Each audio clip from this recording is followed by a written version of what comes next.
Hello and welcome to Edukemy's YouTube channel and editorial discussion for 21st May 2022. My name is Harsh Singh and in this video we shall discuss an editorial from today's The Hindu which is titled Talking Peace Negotiating with the Maoist. This editorial, written by an ex-senior police officer, speaks about the reason why there are failed talks between the Maoist and the governments all the time and what must be done so that there must be successful discussions and elimination of left wing extremism from India. If you like this initiative, share some love through likes, comments, and shares. This editorial discussion is important from the perspective of GS Paper 3, Internal Security, and GS Paper 2, Social Issues. Now, the editorial speaks of three places. One is Chhattisgarh of the present times, the other one is the central government of 2010 times, and going back even further before 2004 Andhra government. These are the times when the government tried extensively to negotiate with the Naxals to to curb the violence and to mainstream the population in these areas. There were certain conditions laid down by the government, and on the other hand, there were certain terms which were also put up by the Maoist forces. So, the government, just like right now, the Chief Minister of Chhattisgarh has given a couple of conditions: express your faith in the constitution and abjure violence. No, nothing with the arms. You do this, and we will be ready to talk to you. These were the conditions laid by the government of India back then as well. But the conditions laid down by the Maoist were a little different. Let us understand them. There was of similar nature all the three times. So, right now, the Maoists say that we want the implementation of PESA Act, Panchayat Extension to Scheduled Areas Act 1996. That means people's empowerment in the area. The second that they said was that they want the ban on their political party lifted. Now these political parties were banned because they were considered as disturbing organizations conducting violence against the state. So now when they are getting in the conversations, their party should be legalized, because illegal party cannot be a part of conversations and discussions with the government. The third they say is remove the security forces and your camps from those areas, our areas. And fourth, release the jail leaders so that they can be a part of the discussions. Very similar kind of discussions happened with the ex home minister during 2010 as well, Mr. Chidambaram. So during those times, they said mutual ceasefire must happen. The government also must stop their actions against Naxalites. That those times, lifting on the ban on political party, end of illegal murders by the police in the name of encounters, etc.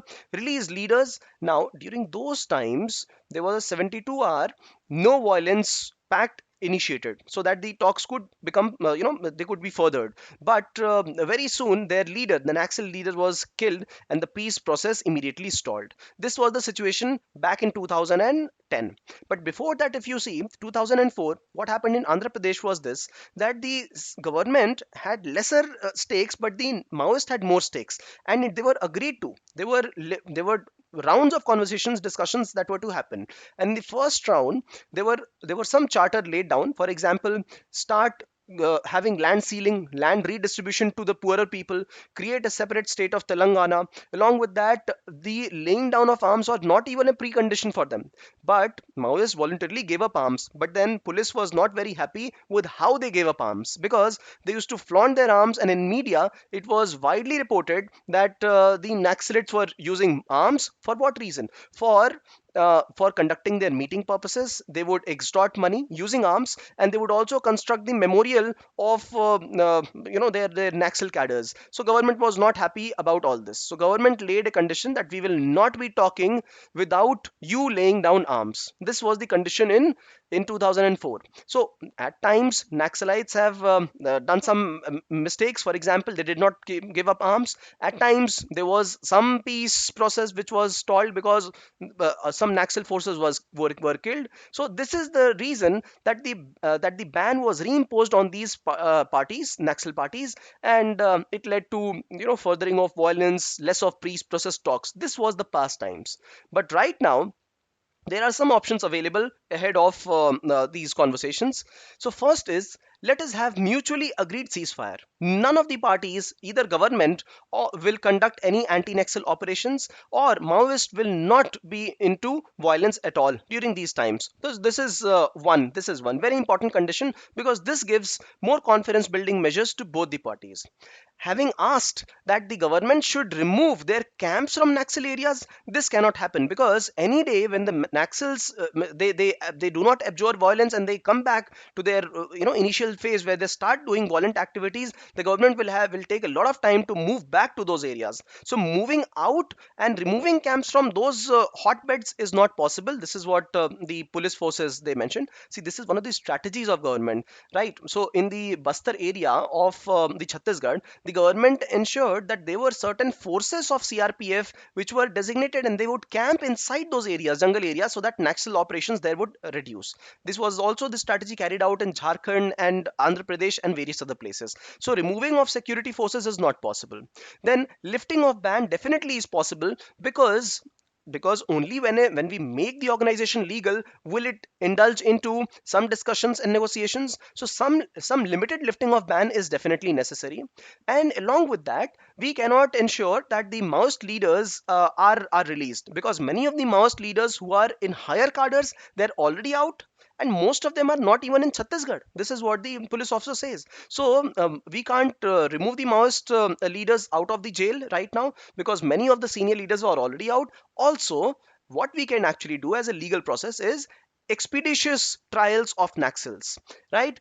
We will have expeditious trials of all the Naxal cases. This is what we can do, and the government will ensure the implementation of panchayat extension to scheduled areas. This is what the government can do. And see, you must note down each of the measures, because each of them has a rationale presented by the government forces, the retired police officer, and also has a decent rationale behind this. Now, the idea is to abjure violence and participate in development activities. So developmental activities, implementation of PESA and expeditious trials.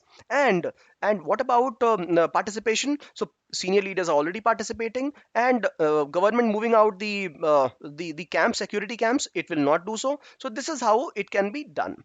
Now, one point that I definitely missed and purposefully missed, that is PESA. It was not the part of editorial, but you must know what this is about. Panchayat Extension to Scheduled Areas Act was passed in the year 1996. Now, the fifth schedule of the constitution mentions very clearly. See, there's a fifth schedule and the sixth schedule is on the northeastern states of Assam, Meghalaya, Tripura and Mizoram, right? All the scheduled tribes of those areas, and they have to be governed in a specific area, giving higher autonomy to the tribals of these regions. However, fifth schedule also includes something similar. All the scheduled areas which are a part of a specific schedule, right, which have been demarcated by the government, and scheduled tribes residing in other states other than these four states, all of them will be governed through fifth schedule. Now, in fifth schedule, there are 10 states. 10 states from Andhra Pradesh, Chhattisgarh, Gujarat, Himachal Pradesh, Jharkhand, Madhya Pradesh, Maharashtra, Odisha, Rajasthan, Telangana. They are a part of the fifth schedule, and the idea is to implement PESA, Panchayat Extension to Scheduled Areas. See, fifth schedule have already got certain rights. For example, Tribal Advisory Council will be there in these tribal areas. They will be assisting. They will also be participating in lawmaking procedures. Now, this was a part of the constitution. However, in 1996, Panchayat Extension to Scheduled Areas was also passed. That means panchayats will have more powers in these specific states wherever there are tribal people residing.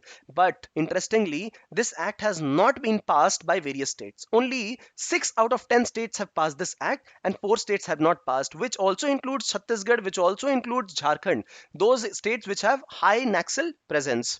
Now, what do the people want? The local people want Jal, Jangal, Zameen. That means the right over water, the right over forest, and the right over their own lands. This is what they want, and this act actually provides them this, right? So the rights over minor forest producers, so that they can participate in the local economic activities, tendu leaves and wood for household consumptions, right? Mines, minerals, the markets and human resources. They would also be able to protect their own tribal customs and cultures, and to an extensive level, more than an ordinary village.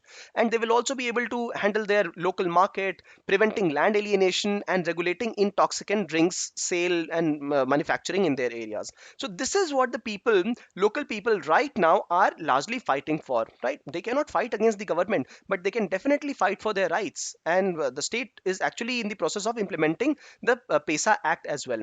So this is why, have a look at this particular site, implementing paisa is high on the priority of the government, and this has also been demanded, land ceiling, land distribution to poor people by in 2004. And when you see right now, Maoists demand paisa act, all these are preconditions of the people with left brain extremism, right? So we must have a balance of both the views and present the right strategies. So state 5 strategies to eliminate left wing extremism in India.